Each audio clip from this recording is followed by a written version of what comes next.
ọwọ́ bá mẹ́ta nínú àwọn tọ́ọ̀gì tó lu sójà pa londo.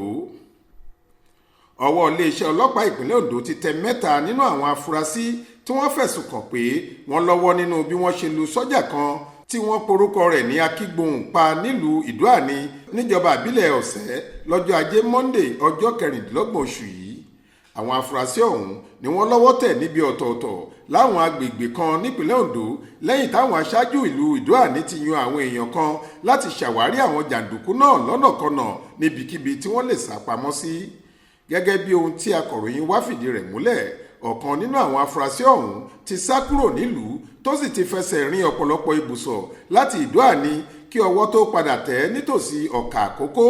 Bákan náà lọ́wọ́ tó tẹ afurasí míì níbi tó farapamọ́ sí nínú ilé rẹ̀.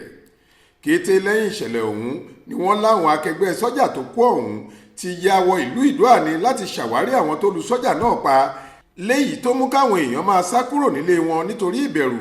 Kódà ọjà ńlá tó wà nílùú ọ̀hún tó yẹ kí wọ́n ná lọ́jọ́ náà ni wọ́n patì tí wọn kò lè ná. Èyí ló mú káwọn àgbààgbà ìlú Ìdó-àní sáré lọ sí olú iléeṣẹ́ àwọn ọmọ ogun ojú omi tó wà ní Ìmẹ́rí láti pàrọwà sí wọn. Bẹ́ẹ̀ ni wọ́n sì ṣèlérí fáwọn sójà náà pé kí wọ́n fáwọn ní wákàtí 24 péré, ìyẹn ọjọ́ kan, láti fi wá àwọn tó ṣiṣẹ́ ibi náà láwàárí. Alukoro iléeṣẹ́ ọlọ́pàá ìpínlẹ̀ Ondo, abilékọ Fúnmiláyọ̀ Ọdúnlámì, nígbà tó ń fìdí ìṣẹ̀lẹ̀ ọ̀hún múlẹ̀ ní lóòótọ́ lọ́wọ́ ti tẹ àwọn afurasí mẹ́ta náà nígbà tí ìwádìí sì ń tẹ̀síwájú láti rí àwọn yòókù mú.